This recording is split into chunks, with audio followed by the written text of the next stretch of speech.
Welcome back, everyone. I'm Bill Brenner with Cyber Risk Alliance, and we are continuing our coverage from Broadcast Alley in Moscone Center West of RSA Conference 2024. And I'm delighted to be here with Dr. Valerie Lyons, Chief Operations Officer and Director at BH Consulting. Welcome. Thank you very much. So, we're going to talk about privacy leadership that gets results. Particularly, we're going to talk about the Privacy Leader Compass.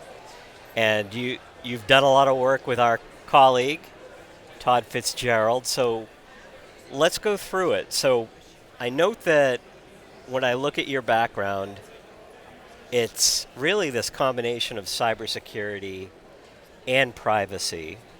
So how did this help, if it did at all, when Sure. writing the book? Oh, it absolutely did help.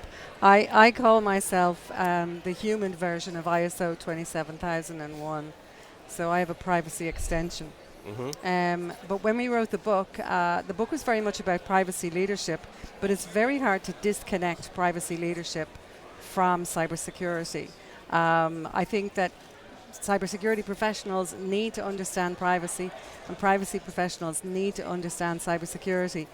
And we've seen that actually in an awful lot of sort of more recent restructuring of public departments, like New York City, for instance, has restructured its entire department so that it has a focus on trust rather than siloed privacy or cybersecurity. So we see it all blending. When we were writing the book, myself and Todd is the cybersecurity with a privacy extension. I have more privacy because of my PhD. Obviously, that's a kind of key part in my understanding of privacy. But I have 15 years as CISO, so that gives me the cybersecurity background. But the Privacy Leader Compass was very focused on privacy rather than cybersecurity, and at the same time, there are measures that we cover that are very cybersecurity-based measures. So it's not completely absent from the book. I think more in my workspace, I would have the combination of the two and use those daily. But in the book, probably more the privacy element comes through. So can you talk about what the 7S model, how it's applied to privacy leadership and what that means? Sure. So I'm half an academic, I suppose is the best way to describe me. I've spent a lot of my life in universities doing PhD. I've also been working for many years in cybersecurity and in privacy, so I have a bit of both. In academia, we tend to look for I suppose you could call them structures or theories in one discipline and apply them in another discipline. So we picked a discipline which was an organizational discipline. The 7S model was a model developed for organizational effectiveness. McKinsey created the model and they applied the model just to look at organizational effectiveness. So we applied the model to privacy by looking at privacy as an organization within an organization.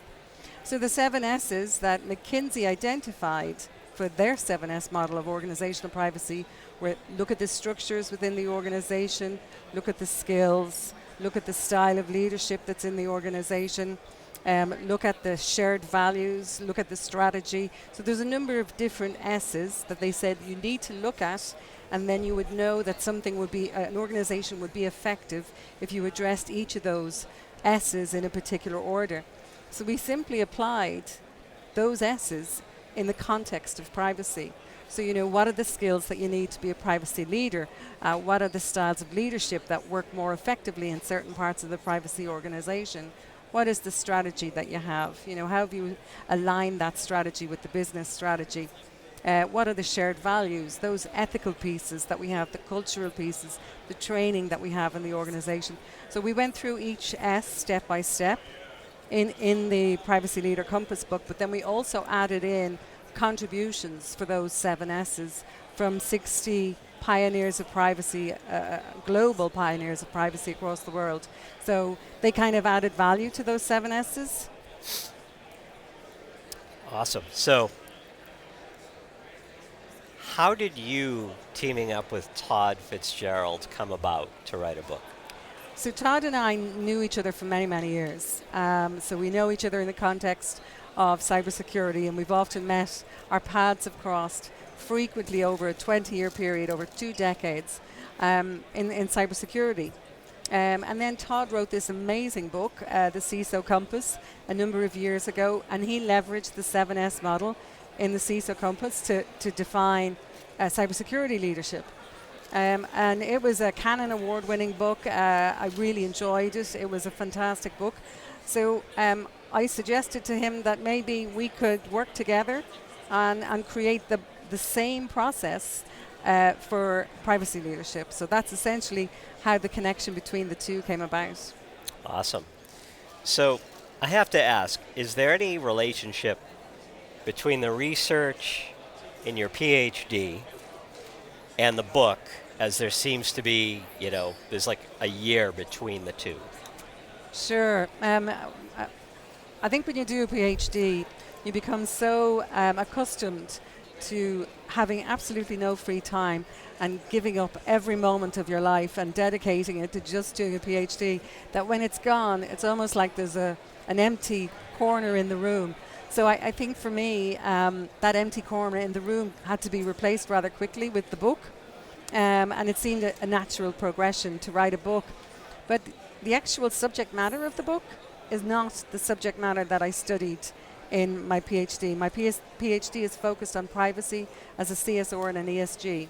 But we do give one chapter to that particular aspect of privacy within the book under the shared values chapter. But also in the book, I talk about the theory of privacy.